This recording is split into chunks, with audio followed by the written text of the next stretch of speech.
me as I try this super duper trendy content called Jollibee Cheesy Baked Rice.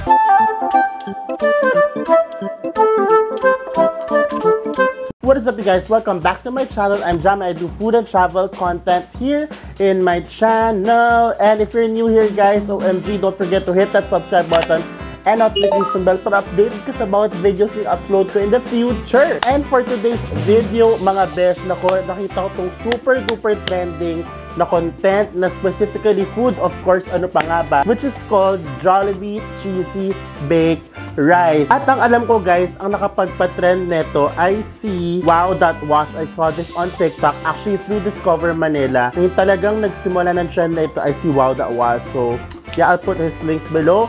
But yeah, everything's gonna be inspired by their content.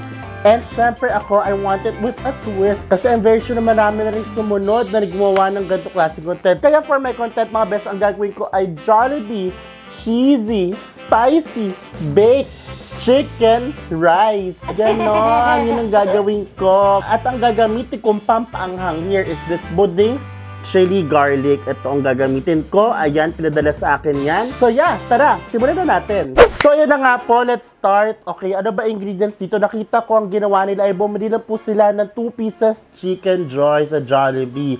So of course, ang pinaka-main ingredient natin ay of course, yun na nga po yung 2 pieces chicken joy na from Jollibee. Ayan, so dito, meron ako dito, chinop-chop ko na po siya. Ayan, so I specifically ordered, gave special instructions, sabi ko 2 thighs.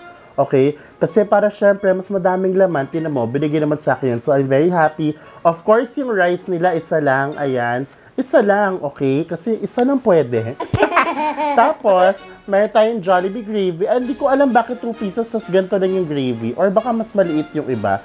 And then, of course, I'm using quick melt cheese. Kasi mas gusto ko mas madali mag-melt. Yun ang gusto natin. Ito yung magic. And at the same time, magpapaanghang ng atin Jollibee Cheesy Spicy Baked Chicken Joy Rice. Yun ba yung tamang pangalan? Basta yun. Kung ano yung nandun sa title, yun yung pangalan. Ay itong chili garlic from BUDING'S. Kaya maganda daw dito. Sabi nila ito daw ay gluten-free at ginamit din ng oil dito ay coconut oil. No extenders, no MSG. So, it's about time to have like a healthier version or a better version of the usual chili garlic. So, ang galing, gluten-free, ayan. So, kung hindi ko po alam kung ano ibig sabihin ng gluten-free, ito po yun. Ayan, yan. Basahin nyo na lang dyan, besh. Ayan. So, anyway, sobrang excited na po akong gawin to. So, let's get started! Alright, mga besh, ang meron dito ay ang ating kawali. Ayan, andito yung ating kawali, besh. Ang gagawin po natin ay, of course, uunahin natin yung kanin. Ilalagay natin yung kanin dito, ipa-flat natin yung kanin dito sa kawali. So may konti siyang oil, guys, para alam yon hindi masyadong dumikit yung kanin sa ating kawali mamaya pag ininit natin. So yan, ilalagay na po natin ang ating rice. Ayan, so lagay na po natin ang rice. Ayan po. Ayan, ipa-flat lang natin, okay. Baked rice to, pero mamaya ko pa siya initin, guys. I-flat mo lang. You flatten the curve, ganon. So ayan na po, flat na po ang ating rice. Ayan na po, ang next kong gagawin natin ay ilalagay po natin yung manok. Opo, ilalagay po natin yung manok. Go! So, kunin na po natin yung first round. Ayan. I-distribute lang po natin na maayos. Ayan. Ayan, medyo masikip siya, no? Medyo madami yung manok. Ang kakaloka, which is a good problem. Ayan, bawal lang social distancing sa manok dito ngayon dahil color. Madami yung manok. Ayan. Next is we're gonna pour the gravy on top. Ang daming alam, besh. Alam mo, nung mga previous vlog, kanta ko ng kanta. So anyways, gawin na lang natin, besh. So yan, magpo-pour tayo ng gravy around the world. Ganon. Guys, inubos ko yung gravy, di ba? Sayang kasi, di ba? Next, of course, ilalagay na po natin yung chili garlic sa ibabaw. Ibabaw-babaw. Ganon. So, ginamit ko pa rin chicken dito original. Kasi pag ginamit ko yung spicy, lagyan ko pa neto, baka nakakaloka na. So, binalance kong ganon, besh. So, lagyan na po natin ng garlic, chili garlic. Yan, i-mix lang natin kasi para mag-mix kasama yung oil. Again, this is gluten-free coconut oil, no MSG, no extenders. All bongga. So, lagyan po natin ng... Oh my God! I-spread naman natin. Besh, wag naman nasa isang sulok lang. Ayan. Para namang hindi masyadong masakit, di ba? Kung gusto niyo po malaman kung saan ko nakuha ito at sino nagpadala sa akin ito, guys, ilalagay ko pa yung link below, okay? Ayan po, guys, sa spread ko po ang ating chili around the chicken. Ayan, para namang hindi siya overwhelming, equally distributed, ganon yan ang gusto natin. Ayan na po, ayan na po. Ayan, ayan. Bonggang-bongga. So now it's the time to put the favorite ingredient dito, which is the cheese! OMG, I love cheese. Comment below kung mahilig kayo sa cheese, mga besh. I mean, like, who doesn't love cheese, right? So, ayun na po. Lalagyan ko na po ng keso. Tatakpan ko yung ibabaw. Excited na ako, mga besh. Ayan. More cheese, more fun sa ibabaw ng puting ilaw. Mema. Ayan po, ilalagay na po natin ng lahat ng cheese. 6 na slices ng cheese ito, guys. Nilagay ko sa ibabaw. Nakakaloka. Ayan. OMG, perfect! Perfect! So, guys, ito na itsura ng ating, ayan, baked rice. Ayan na po. So, initin na po natin at tatakpan natin. And I'll get back to you once it's ready. Tara, takpan na natin.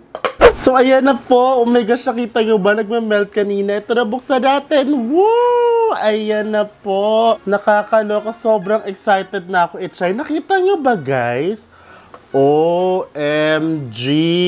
OMG! Sobrang excited ako. See the cheese? OMG! Tapos i-top natin ng konting chili para magkaroon ng kulay yung ibabaw. Para malamang chili talaga, di ba? Kakaloka. Oh, good luck sa kakain neto. Maanghang to. Oo. Pero excited ako. Super like, you have no idea how excited I am to actually try this. So, ayun na nga po, OMG. Tikman na po natin ito. I'm very excited to try this. Look at this. OMG! Nakikita niyo ba? Ayan, umuusok-usok pa, besh. Woohoo! Woo! Natapon. Ang sarap. Ayan po, kumuha na po akong plato, opo, para naman po hindi naman baboy kakain ako from the pan, diba? Kumuha na ako ng plato, opo. Yan, lagyan na po natin. Woohoo! Sobrang cheesy, guys. I swear. Do you see that? OMG. Super excited ang lola mo. Oh, hindi nasunog yung rice. Ayan. Tikman na po natin. Dahan-dahan, mainit.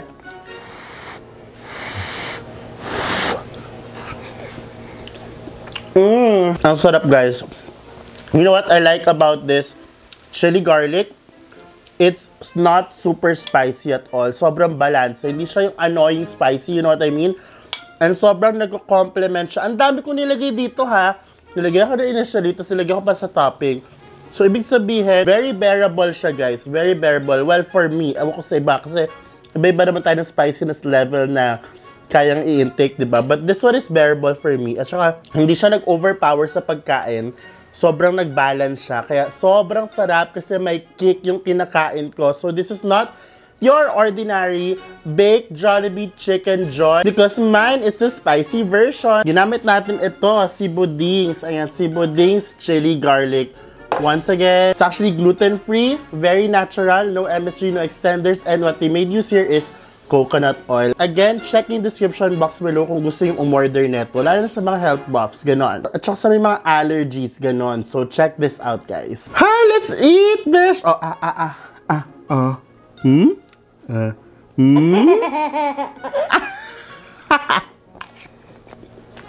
Oh, sobrang bongga. Ang galing nung nakaisip neto, I swear, sobrang galing mo whoever you are. Si Wawas, whoever you are behind that brand, ang galing mo, besh. Ang sarap, promise. And, of course, salamat at nakita ko to from Lucky, from Discover Manila. At talaga namang agad-agad ko siyang ginawa. Woo! Ang sarap.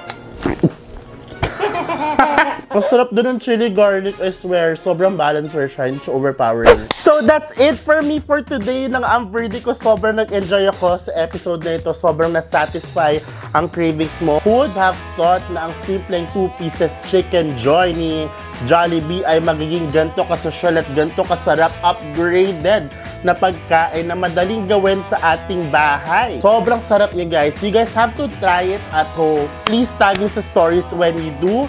And I'm excited to see your verdict kung nasarapan din kayo. Ganon. And of course, kung meron kayong mga iba pang video requests or products na food products na gusto nyo pa-try pa-review sa akin, comment below dyan sa comment section. Bongga yan. So if you guys find this video very fun and helpful, please don't forget to give it a thumbs up. And of course, huwag nyo pong kalimutan to hit that subscribe button and notification bell para update this about uploads ko in the future. At huwag mo na rin kalimutang i-check ang description box kasi nandun lahat ng aking social media accounts para, ma-follow nyo ako doon. At nandun na rin po yung link kung saan ko nabili si BUDING'S Chili Garlic. Ayun po, ito po yung ginamit natin today, si BUDING'S Chili Garlic. Ayan. Ayan, nakikita ba? Ayan. Okay, nag-focus na. So yeah, that's it for me for today and hope nag-enjoy kayo. And I'll see you guys on the next one. Bye!